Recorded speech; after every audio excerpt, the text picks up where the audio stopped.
Hi everybody. So I'm sure you've heard the term, you are what you eat. Well, cows are what they eat too. So I'm going to make grass-fed beef. When I look for beef, I always look for 100% grass-fed beef. Now, Novi Ranches, where I got this from,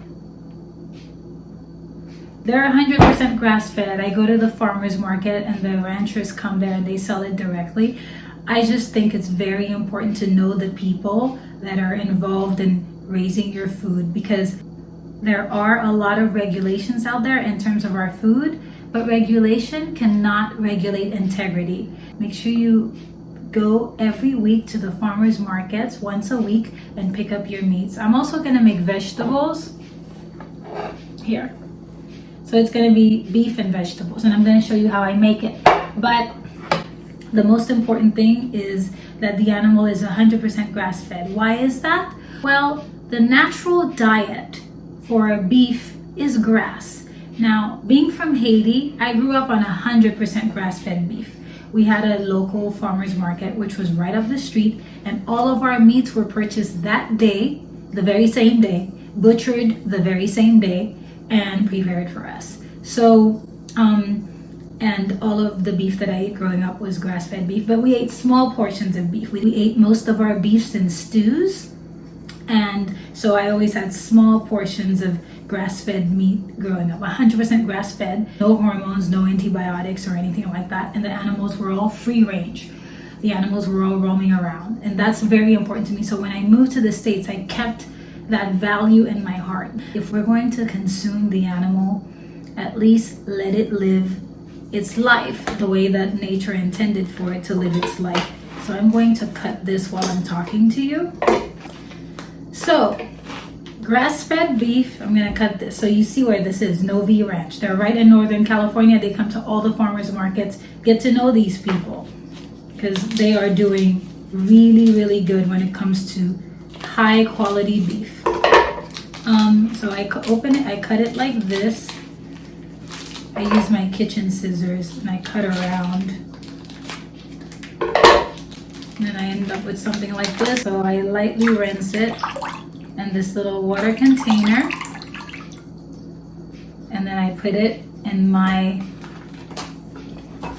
I bought this from Williams-Sonoma. This is Le Creuset. Oh my God, I use this almost every day. It's just so that I don't eat fried foods or carcinogen foods, because when you fry food, sometimes you raise the level of carcinogens based on how that food interacts with the oils that you're cooking. So I make sure that I pretty much bake. Well, I call it bake, but it's not bake. It's not like you're baking. It's definitely very, very delicious. So I rinse it, and then I put it in my container. So now I do a little massaging.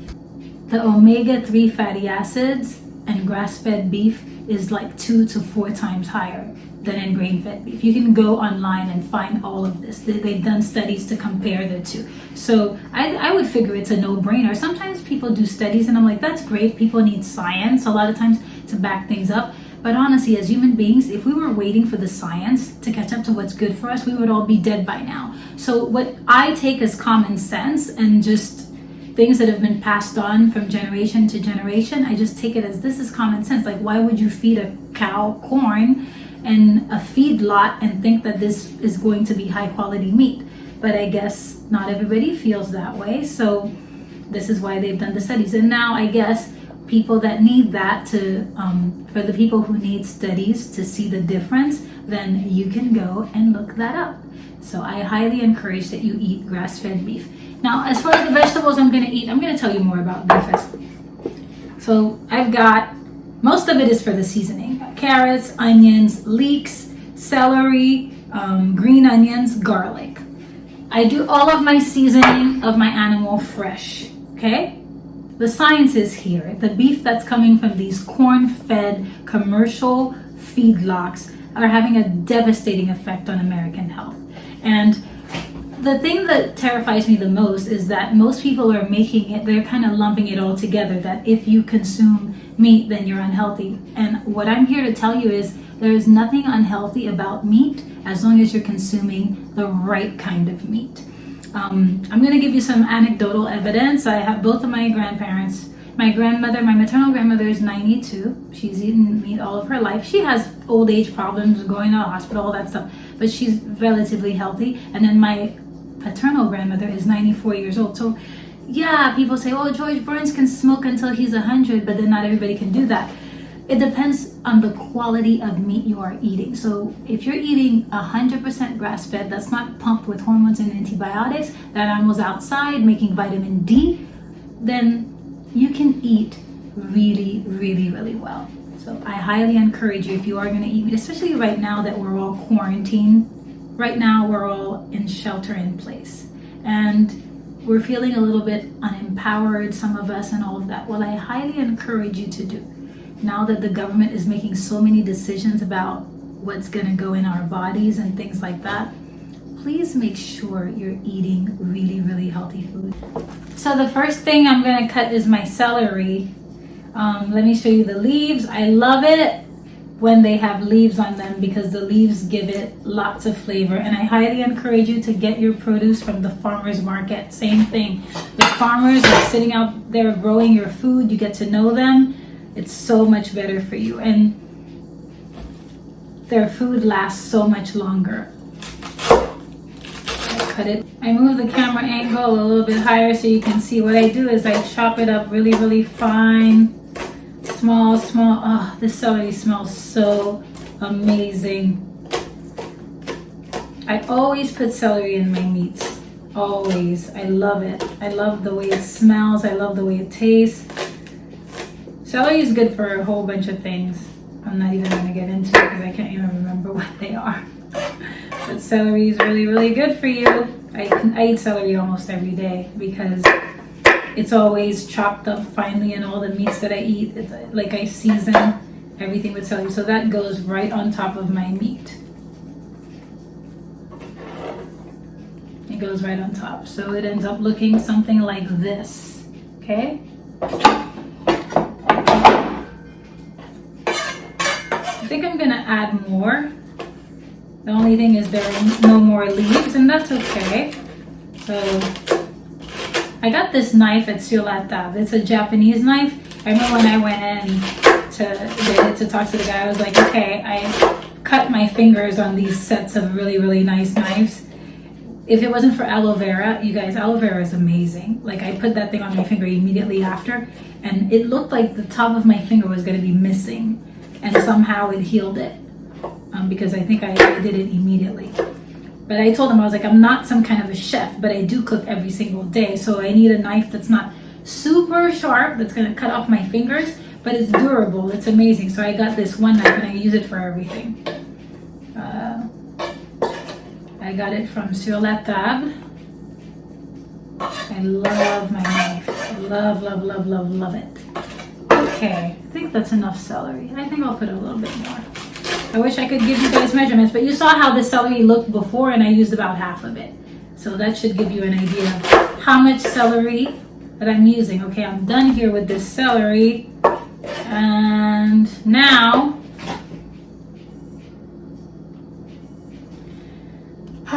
you know what? Now I'm gonna use leeks. I'm gonna chop up leeks. You know, it wasn't until after World War II that farmers started giving corn to their cows. And now that corn is heavily subsidized by the government, our government subsidizes corn. I'm sure most of you already know this. But, you know, the fact that the government subsidizes corn, the farmers are feeding the cows corn. Corn is not their natural diet. They get sick. And when they're sick, they've got to be pumped full of antibiotics. And those antibiotics are going in your body. That's why we have resistant forms of bacteria. Antibiotics aren't working on because we are consuming antibiotics in the meats that we're eating. So if you can stop, if you can buy higher quality meat, you can avoid, I can talk. you can avoid the hormones and antibiotics that are in your meats. So this is the thing, when you buy food from the farmer's market, like even though I rinsed this, there's still dirt in it. I had to rinse it again. Okay, so I'm still chopping. Chop as fine as you can because this is all going in the oven, but at the end of the day, it's going to be so tasty. What was I telling you guys about? So, the hormones. This is why we've got like girls hitting puberty at such a younger age on average, because they're getting so much hormones from the meats that they're eating. And you know, when you're eating meat, and let's say someone who doesn't eat meat starts lecturing you about the meat you're eating, just know that you have to have compassion, because people that grew up on hamburgers and hot dogs and all of that, and processed meats and deli meats, a lot of times that is their only idea of meat. So they don't even understand high quality meat. They've never had it. So I've had it happen to me before. I was vegan for 3 years and all that. I think veganism is more of a religion. It's about saving the animals, and I think it's a very valuable thing to do. But veganism is not the healthiest diet. You can eat meat and still be healthy and live to be over 100 years old. My great-great-grandmother, the mother of my grandmother, lived to be 118. So I know people are like, oh, this is anecdotal evidence, but these are people in my family, so they're my only reference point. Can't really figure out anything else. Sorry if I'm coming across a little bit of a, you know what. Whew. The leeks burn my eyes. The leeks burn my eyes. It's like chopping onions. So my eyes are getting watery. Well, that stuff is antibacterial and antiviral. So I'm killing viruses and bacteria in the air when I'm chopping onions, because viruses and bacteria, they can't stand that stuff. So this is why it's really good to cook every day. Cook. So these are my green onions. I take like 3 of them, and then I chop finely. If you're like a professional chef and you're getting horrified about the way that I'm chopping, I'm so sorry, but this is how I chop. And I've been taught the proper way, which is like this and like this and like this, and I'm like, God, I don't want to do it like that. So I just do it like this. Yeah, as long as I'm making sure I'm looking where I'm chopping so that I don't chop the wrong thing. Done that before. I think we all have. I think anybody who's cooked has accidentally gotten themselves. All right, so these are my green onions.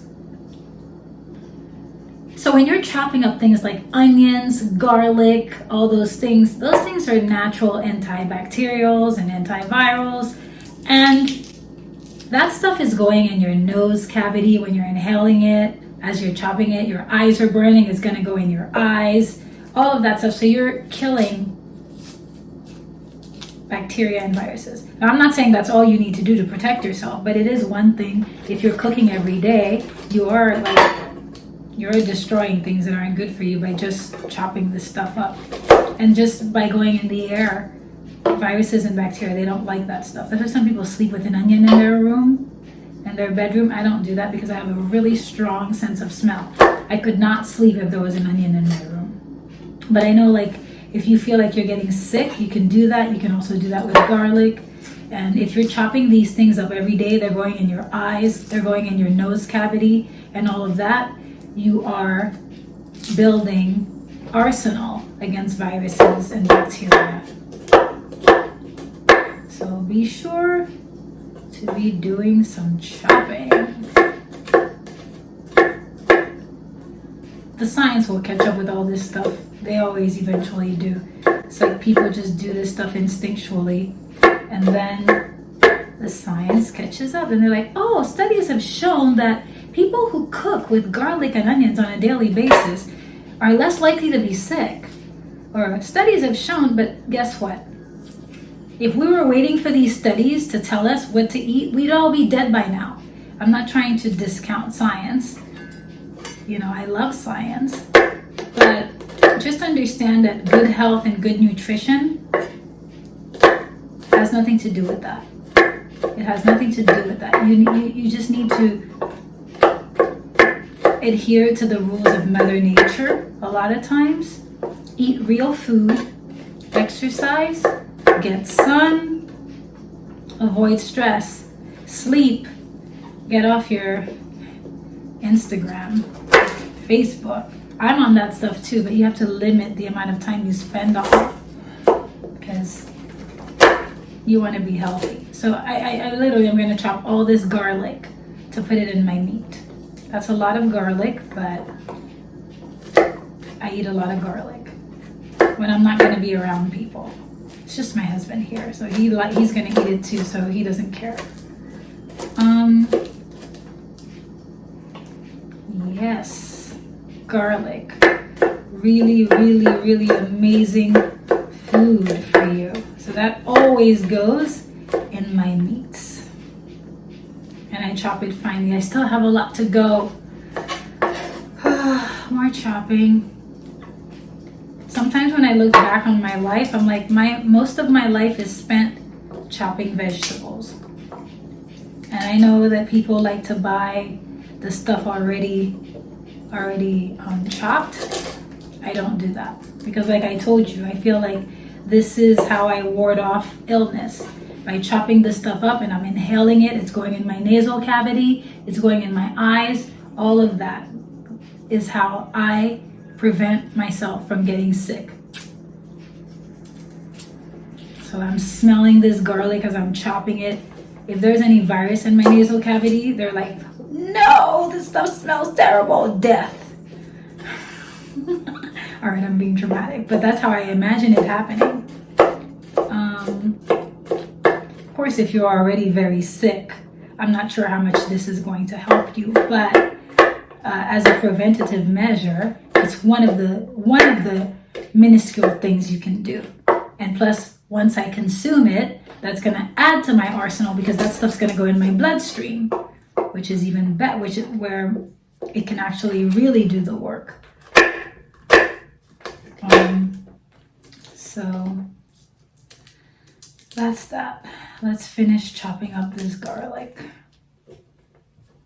And one thing that I've noticed, the garlic from my farmers, because I eat garlic all the time, so a lot of times I run out of garlic and I've got to run to the grocery store to get more garlic. And I'm sad actually when I have to do that because the garlic from the farmers does not even compare to the garlic from, let me move my finger because I'm talking to you guys. The garlic from the farmers does not even compare to the garlic from the grocery store. Like sometimes I'll have garlic from the farmers and they last forever and they're so potent.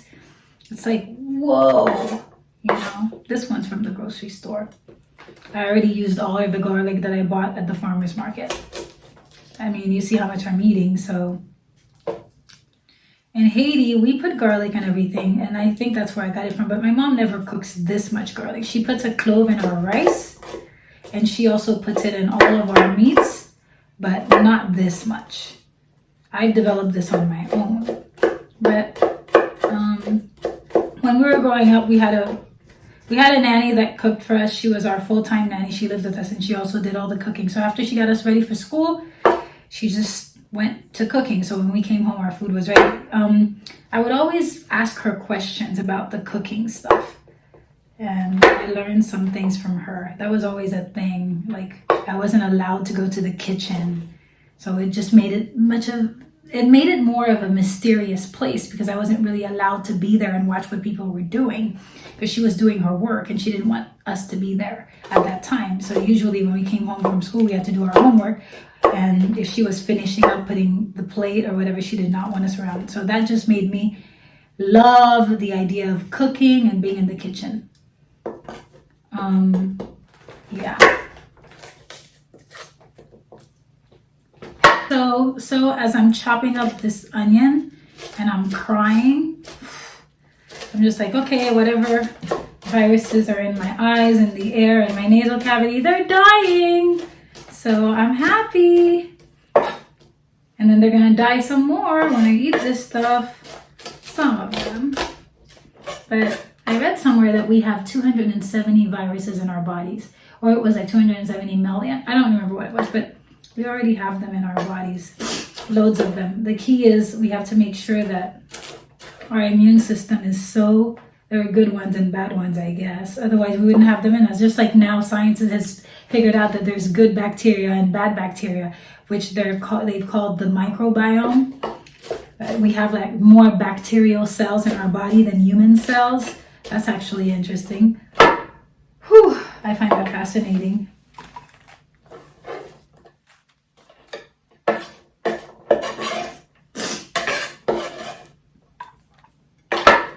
So this is what I do with the carrots. I just kind of chop the head and then I kind of leave this. Have you guys heard of the doctrine of signature? The doctrine is blah, blah, blah, blah. The doctrine of signature is this thing that people all over the world, especially, like tribes, human wild tribes and stuff, they believe that certain body parts, the food that looks like the body part is good for what it looks like. For example, you see carrots. Can you see this? Does that look like an eye? Yeah, you see that? You see the iris? You see the outer part, which would be the whites of the eye? Well, that's doctrine of signature. It means that carrots are good for the eyes. And same thing with walnuts. You'll see like a walnut looks like the right and left hemisphere of a brain. So walnuts are good for brains. But there's science to back this stuff up. Not the doctrine of signatures itself, but there's science to back that. Walnuts are good for your brain. Carrots are good for your eyes. These things are not old wives' tales, but they literally came from our ancient ancestors because they feel like nature's trying to communicate with us with our food. So that's why if you have liver problems, they make you eat liver. Like I remember I grew up eating liver, heart, all kinds of stuff. I still do because this whole idea that the food is supposed to look like what it's supposed to be good for. Now, I'm sure somebody's going to try to discount this, but I believe it. Carrots. I just put the carrots on top, whole. Actually, sometimes, like when they're really, really big like this, I'll slice the knife through it. Like this. Because it'll just make it easier to cook. So I'll slice it in half, and sometimes I'll slice it in fourths, and I'll just put it on top of the meat. Put it on top of the meat. And let me remove all of this so I can let you guys see.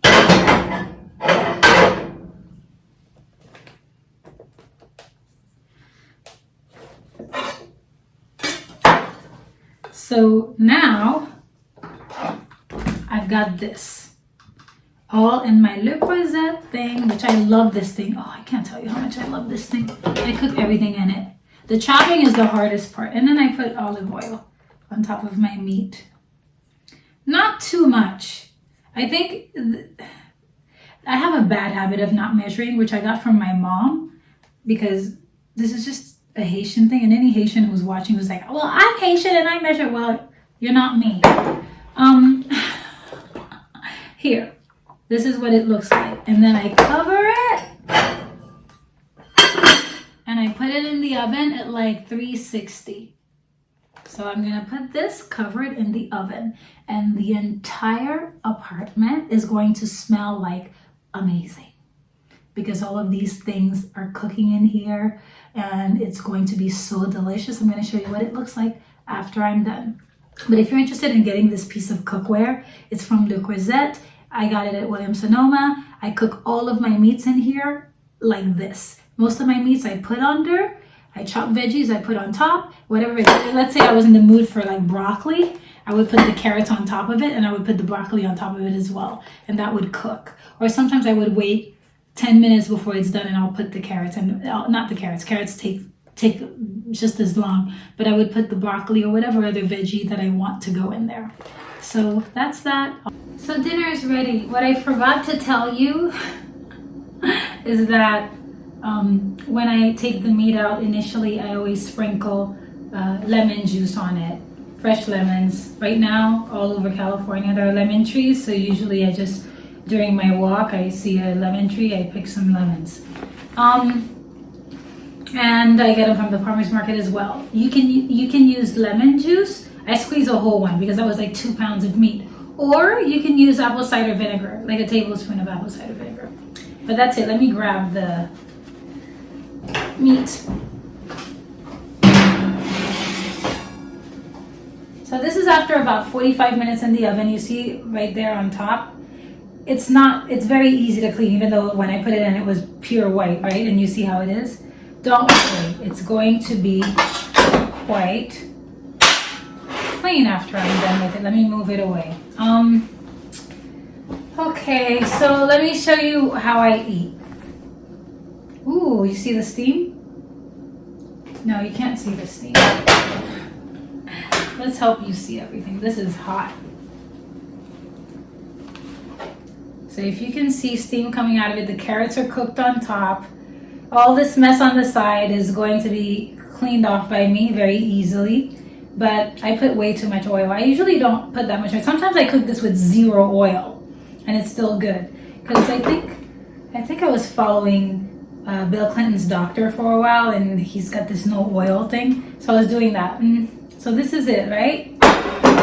So I'm just gonna eat a little bit. So I put this much. This is what it looks like after I've cooked it. And I'll put like a couple of carrots. Is that beautiful? I think I eat with my eyes first. So whatever I eat has to look good. That. And then here's my wild rice. Like I cook a big thing of rice for the week because I like rice with everything. So I put that in. Sometimes I'll heat it up, but because this just came out of the oven, I don't need to heat it up. I'm gonna mix it up with my ground beef.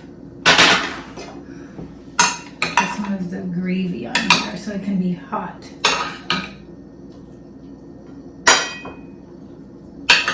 So something like this, right? But now for the presse de la résistance, which is like, you know, the main attraction. This is raw sauerkraut. Can you see? Raw sauerkraut. I usually put this as a side dish when I'm eating grass-fed meat. So I put a lot. And I mix it in. And that has a lot of probiotics. And cabbage, which is what raw sauerkraut is. It's fermented cabbage. Cabbage is really good for preventing cancer, heart disease, plus now I'm getting probiotics. So it usually looks something like this when I'm done with it. Okay? Nice? Oops. So that's what I'm having for dinner. And it's very healthy, and I hope you try it. I really do. I hope you like it. Just some rice, some ground beef, and then what I'm gonna do is put this in a glass container, kind of like I do with my rice. I have a huge glass container like this. I'm gonna put all of my beef in there with my carrots, and then I'm a grazer. I graze throughout the day. Like I feel hungry, I have a couple of bites of food. That's how it is. All my friends will tell you I'm always eating. So that's it. Thanks for watching. Be healthy. Mwah.